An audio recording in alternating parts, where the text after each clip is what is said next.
विद्यार्थी मित्रांनो, त्यानंतर आपण बघत आहोत 30, 60, 90 ट्रायंगल. स्टेटमेंट बघा काय, if acute angle of right angle triangle. आता याच्यानंतर जर मी ट्रायंगल म्हटलं का सिम्बॉल मध्ये डिनोट केलं ना, सिम्बॉल छोटा ट्रायंगलचा सिम्बॉल म्हणजे काय समजायचं, triangle are 30 degree and 60 degree, then length of side opposite to 30 angle is half of hypotenuse and length of side opposite to 60 angle is root 3 upon 2 hypotenuse. This property is called 30, 60, 90 theorem.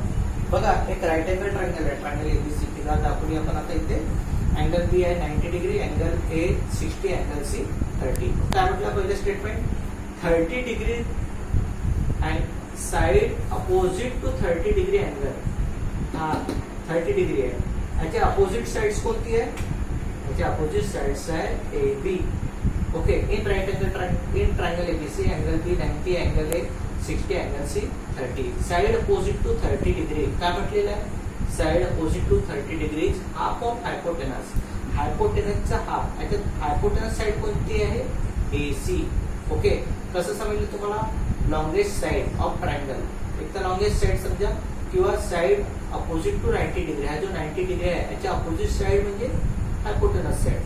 मग कशी असते, हायपोटेनसच्या half कोण, side opposite to 30 degree कशी असते, hypotenuse साइडच्या half असते, 1/2 असते.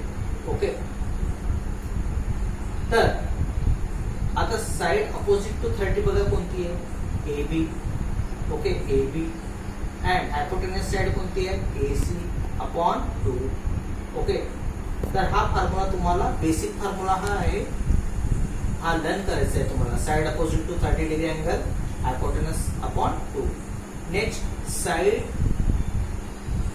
Length of side opposite to 60 degree angle is √3 upon 2 hypotenuse. Okay, side opposite to 60 degree angle equal to √3 upon 2 into hypotenuse side.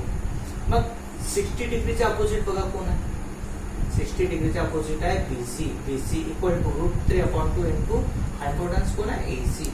तर हा formula side opposite to 30 degree and side opposite to 60 degree, हे दोन फॉर्म्युले तुम्हाला चांगल्या प्रकारे learn करायचे आहे किंवा यावर आधारित, कारण यावर आधारित आता एक्झाम्पल्स आपण बघणार आहोत. 10 मध्ये पण पुढच्या वर्षी तुम्हाला यावर आधारित एक्झाम्पल्स आहे, बेसिक आहे. ओके, सगळ्यांनी चांगल्या प्रकारे समजून घेऊन लर्न करायचे आहे. नेक्स्ट आहे 45, 45, 90 अँगल थेरम. स्टेटमेंट बघा, if acute angle of triangle, this is the triangle are 45, 45, 90 degree, then length of each side containing the right angle is hypotenuse upon √2. कसं आहे, हायपोटेनस साइड अपॉन √2. फिगर काढली, triangle P Q R right angle triangle आहे.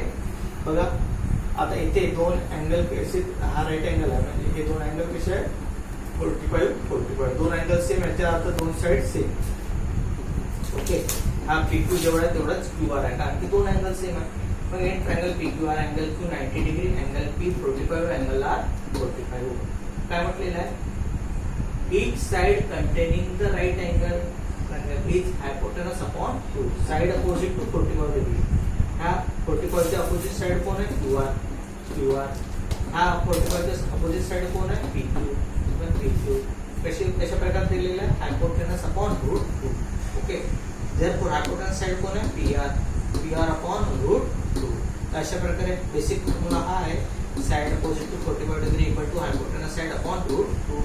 चांगल्या प्रकारे तुम्हाला learn करायचं आहे. यावर आधारित आपण एक्झाम्पल बघणार आहोत. Median of a triangle. See triangle ABC, हा ट्रायंगल एबीसी आहे, हा एक व्हर्टेक्स आहे. From this vertex draw a segment point D, take a point D which is mid point of BC. Okay, काय म्हटलेलं, segment joining vertex and mid point of side opposite to it.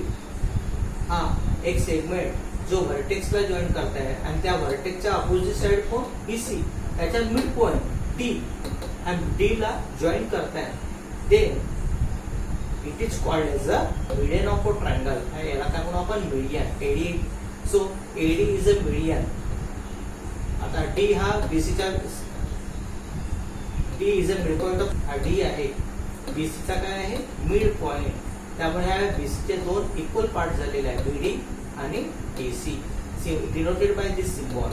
Okay and therefore AD is a median. हा AD काय झालेला आहे median झालेला आहे.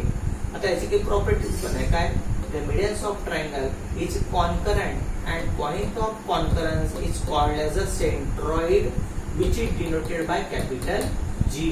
आता हा एकच मीडियन काढलेला आहे इथे, पण आपण प्रत्येक व्हर्टेक्सला मीडियन काढू शकतो. इथला एक मीडियन असा राहील, इथला एक मीडियन अशा प्रकारे राहील, जे आपण नेक्स्ट भागात बघत आहोत. ट्रायंगल एबीसी आहे, हा एक मीडियन आहे, हा दुसरा मीडियन बीई आहे, तिसरा मीडियन सीएफ आहे.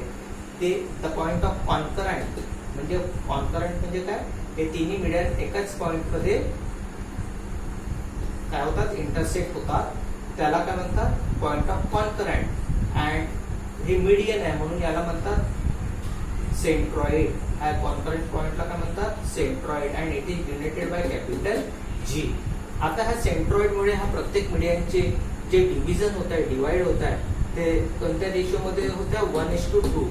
ओके हा बघा हा एडी बघा, हा एडी मध्ये डीजी इक्वल टू जी आहे, डीजी इक्वल टू जी आहे. समजा डीजी जर 1 आहे तर जीए किती आहे 2, त्याचा रेशो किती 2. समजा डीजी 5 असेल तर जीए किती राहील 10, त्याचे डबल राहील. डीजी जर 3 असेल तर जीए किती राहील 6 राहील. ओके एफजी बघा, एफजी इक्वल टू जीसी. बघा रेशो बघा DG is to GA, DG is to GA कसा रेशो आहे 1:2. ओके डीजी जर 1 असेल तर जीए किती राहील 2, डीजी जर 3 असेल तर जीए किती राहील 6, डीजी जर 5 असेल तर जीए किती राहील 10. तसंच हा बघा FG is to GC, FG जर रेशो कसा आहे 1:2. एफजी जर 5 असेल तर जीसी किती राहील 10, एफजी जर 10 असेल तर जीसी किती राहील त्याच्या डबल 20. त्याचप्रमाणे दुसरं मग आता कोणता राहिला AG is to GB equal to 1:2. इथे जागा नसल्यामुळे मी लिहिलं नाही, तुम्ही लिहून टाकायचं आहे. तर अशा प्रकारे ही मीडियनची